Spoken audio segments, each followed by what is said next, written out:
रहे थे मुझे फाइबर ऑप्टिक किन्होंने एक्सपोर्ट की। इधर आइए ज़रा प्लीज़, इधर आइए ज़रा।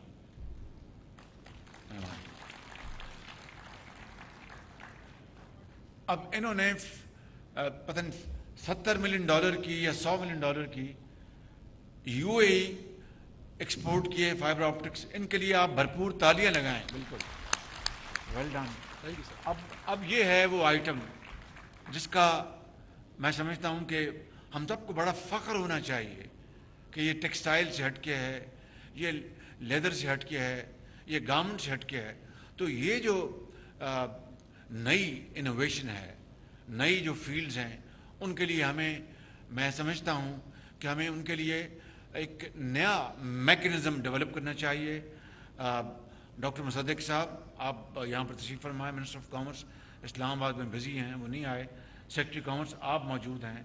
तारिक बाजवा आप यहाँ बैठे हैं, और Jahanzeb, please carve out a mechanism.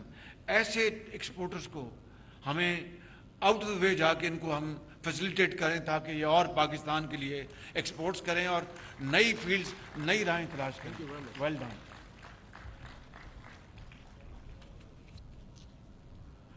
दूसरी बात गैस की है।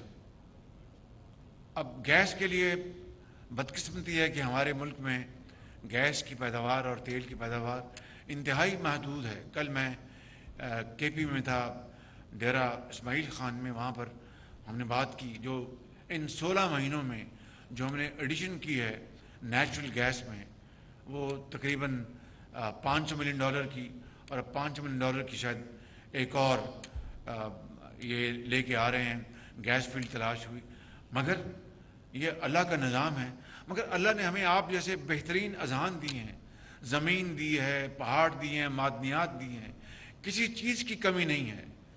और अगर हमने ये, मैं बड़े अदब से अर्ज़ करूँगा अपने तमाम बिजनेस हाउसेस को, उनके खिदमत में, कि अगर हमने रेंटल बिजनेस को ही प्रमोट करना तो we will never be able to find our lost position in the community of Nations.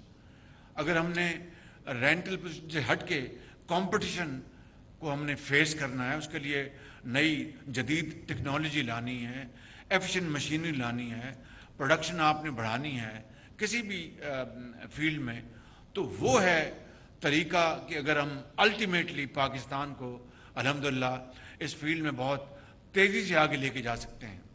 वगरना खाली यान बनाना और यान बेच के, और ये कोशिश करनी कि जनाब यान से आगे कपड़ा बनना है, उसको डाई करना है, गारमेंट्स बनने हैं और दूसरी मसनूआत हैं, अगर उनमें हमने नहीं जाना और सिर्फ प्रॉफिट करना है बिकॉज प्रोटेक्शन भी है, तो वो तो कोई कारोबार नहीं है। तो मैं समझता हूँ कि हमें इन तमाम चीज़ों को हमें सामने रखकर एक कॉम्प्रिहेंसिव हम पॉलिसी बनाएं। हमें IMF ने हमारे हाथ बांधे हैं, कोई शक नहीं, लेकिन ये वक्त बहुत मुख्तसर है, 9 महीने का वक्त है। इंशाअल्लाह अगर हमने रीस्ट्रक्चरिंग कर ली तो इंशाअल्लाह वो वक्त आएगा कि आपकी मेहनत से और हुकूमत वक्त की एक मुखलिस पूरी सपोर्ट से इंशाअल्लाह हम IMF के इस चक्कर से बाहर निकलेंगे और पाकिस्तान अपने पाँव पे खड़ा होगा, यकीनन खड़ा होगा। लेकिन उसके लिए हमें मिलकर एज ए टीम काम करना होगा। ये नहीं हो सकता कि आप सिर्फ ये डिमांड करें कि हमें ये चीज़ चाहिए और हुकूमत ये कहे कि आपको इस फील्ड में भी आगे आएँ, ये भी हम करते हैं आपके लिए। तो I think it takes 2 to tango।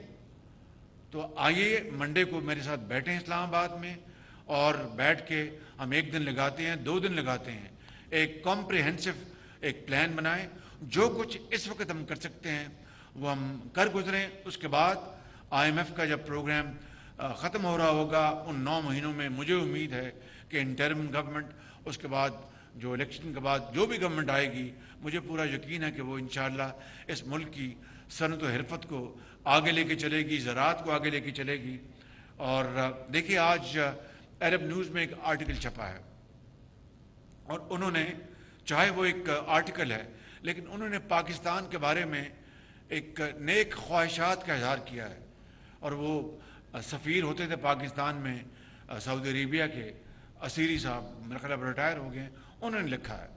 और उनका लिखना عرب نیوز میں اور پاکستان کے بارے میں نیک خواہشات کا اظہار کرنا جینونلی، تو اس سے پتہ چلتا ہے کہ وچ وے دا ونڈ از بلوئنگ. تو گلف اسٹیٹس اگر آج تیار ہو رہے ہیں پاکستان میں سرمایہ کاری کے لیے، تو پھر ہمیں وہ سرمایہ کاری کو ایکسیپٹ کرنے کے لیے پوری طرح تیار ہونا چاہیے. اس کے لیے ہمیں پورا ہوم ورک کرنا ہوگا، پوری جو ہماری جو روڈ میپ ہے اس کو بنانا ہوگا. تو میں سمجھتا ہوں کہ یہ وقت آ گیا ہے. مشکلات بہت ہم نے پچھلے 16 مہینوں میں ہم نے جھیلی ہیں. سیلاب آئے بے پناہ پورے ملک میں، مہنگائی کا طوفان، یوکرین میں جنگ، اس کی وجہ سے تیل کی قیمتیں آسمانوں سے باتیں کرنے لگیں. پھر کووڈ آیا، کووڈ میں اس کے بعد گیس $3 پر تھی، وہ نہیں خریدی گئی. Let's not go into the reason, we all know that. اب ہم نے الحمدللہ آذربائیجان کے ساتھ ایگریمنٹ کیا ہے، اور اس کا بہت ایک بڑا بیلنس شاندار ایگریمنٹ ہے. ہر مہینے وہ ہمیں ایک کارگو دیں گے، آذربائیجان کی گورنمنٹ آفر کریں گے. اور پاکستان کی ثوابدید ہے کہ اگر وہ مارکیٹ ریٹ ہمیں سوٹ کرتا تو ہم لیں گے، اگر نہیں سوٹ کرتا تو ہم اس کو معذرت کر لیں گے، لیکن ہم پہ کوئی پینلٹی نہیں ہوگی. یہ ایک بہت بڑی یہ اچیومنٹ ہے. اس کے لیے میں ایم او ایس ڈاکٹر مصدق کو مبارکباد پیش کرتا ہوں.